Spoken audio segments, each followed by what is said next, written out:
సుంకాల పెంపు నిర్ణయం ఆక్వా రైతాంగాన్ని కుదేలు చేస్తుంది. ఇప్పటికే ట్రంప్ 25% సుంకాలు పెంచుతూ నిర్ణయం తీసుకోవడంతో ఆ ప్రభావం రొయ్యల ధరలపై పడింది. ఉమ్మడి కృష్ణా జిల్లాలో కైకలూరులో 3.5 లక్షల టన్నుల రొయ్యలు విదేశాలకు ఎగుమతి అవుతున్నాయి. 10 రోజుల క్రితానికి ఇప్పటికీ ధరల్లో వ్యత్యాసం వచ్చింది. దీంతో క్రాప్ హాలిడే నిర్ణయం దిశగా ఆక్వా రైతాంగం ఆలోచన చేస్తోంది. దీనిపై మరింత సమాచారాన్ని మా ప్రతినిధి శ్రీకాంత్ అందిస్తారు. ట్రంప్ భారత్ మీద సుంకాల మోత మోగిస్తున్న నేపథ్యంలో దాని ప్రభావం ఆక్వా రైతాంగం మీద అయితే స్పష్టంగా కనబడతా ఉంది. ఇప్పటికే 25% సుంకాలు విధిస్తూ కూడా నిర్ణయం ప్రకటించిన నేపథ్యంలో కొంతవరకు ఈ రొయ్యల ధరలైతే పతనమైన పరిస్థితి కూడా ఉంది. మరొక వారం రోజుల్లో మరొక 25% కూడా సుంకాన్ని పెంచే దిశగా నిర్ణయం కూడా తీసుకున్న నేపథ్యంలో మొత్తం 50% కనుక పెరిగితే పూర్తి స్థాయిలో ఇక ఆక్వా అనేది చేయటానికే పనికిరాని పరిస్థితికి కూడా పతనమవుతుందని కూడా ఆక్వా సాగు చేసే రైతులు కూడా ఆవేదన వ్యక్తం చేస్తా ఉన్నారు. ఉమ్మడి కృష్ణా జిల్లాని పరిశీలిస్తే కైకలూరు నియోజకవర్గంలో 3 లక్షలకి పైగా ఎకరాల్లో అయితే ఆక్వా సాగు అవుతున్న పరిస్థితి కూడా ఉంది. ఈ నేపథ్యంలో గత 10 రోజులుగా ఈ ఆక్వాకి సంబంధించిన ఈ సుంకాల ప్రభావంతో ధరలు పతనమవుతున్న పరిస్థితితో ఆక్వా రైతులు కూడా తీవ్ర ఆవేదన వ్యక్తం చేస్తా ఉన్నారు.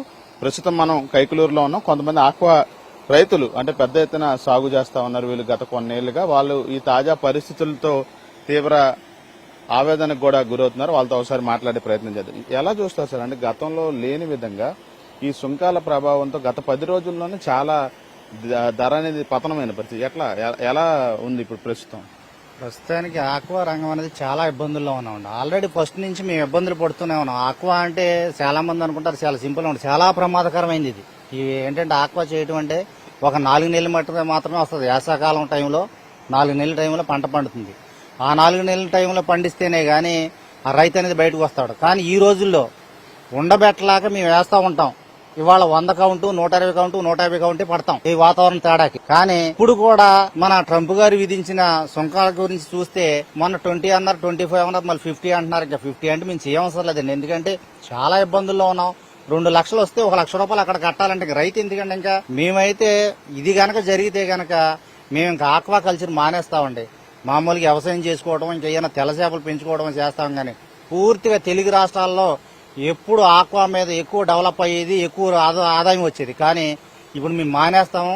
ఒకసారి అందరూ క్రాప్ హాలిడే విధించాలని ఆలోచిస్తున్నామండి. ఎందుకంటే ఇన్ని ఇబ్బందులు పడకూడదు. మేము వర్షాలు పడ్డా చచ్చిపోతుంది, సరైన ఫీడ్ ఇవ్వకపోతే చచ్చిపోద్ది. అంత ఇబ్బందులు కూడా పెంచుతా ఉంటే ఇవాళ మేము ఇబ్బంది పడడం మాకు చాలా కష్టంగా ఉంది. ఆయన కనుక అది విధిస్తే మేము పూర్తిగా మానేస్తాం. ఇంకొకటి ఆయన కొనేది 30, 40, 20 ఆ కౌంటే కొంటాడు ఆయన. కానీ మాకు పండేది అది చాలా కష్టం. అది కూడా దాని మీద కూడా ఇంకా సుంకాలు విధిస్తే కనుక మేము చేయలేమని మొత్తం క్రాప్ హాలిడే విధించడానికి మొత్తం ఇక్కడ లంక గ్రామాలే కానీ మొత్తం తెలుగు రాష్ట్రాలు 2 మానేయడానికి ప్లాన్ చేస్తున్నాం. ఇది మొత్తంగా ఆక్వా రైతాంగం అనేది ఖచ్చితంగా ట్రంప్ సుంకాల మోత ప్రకటనతో అయితే పూర్తిగా నష్టపోతున్న పరిస్థితి అయితే ఉందని అయితే రైతులు స్పష్టంగా చెప్తా ఉన్నారు. 25% సుంకం పెంపుతోనే ఇప్పటికే ధర పతనమైంది. ఇప్పుడు మరొక 25% పెంచుతూ కూడా సుంకాలని నిర్ణయం అమల్లోకి తెస్తామని కూడా ట్రంప్ చెప్తున్న నేపథ్యంలో అది కూడా అమల్లోకి వస్తే పూర్తిగా ఈ క్రాప్ హాలిడేని ఏది ఆక్వా కూడా ప్రకటించాల్సిన పరిస్థితుల్లోకి వెళ్తామని చెప్పి అయితే తీవ్ర ఆవేదనతో ఆక్వా రైతాంగం అయితే చెప్తా ఉంది.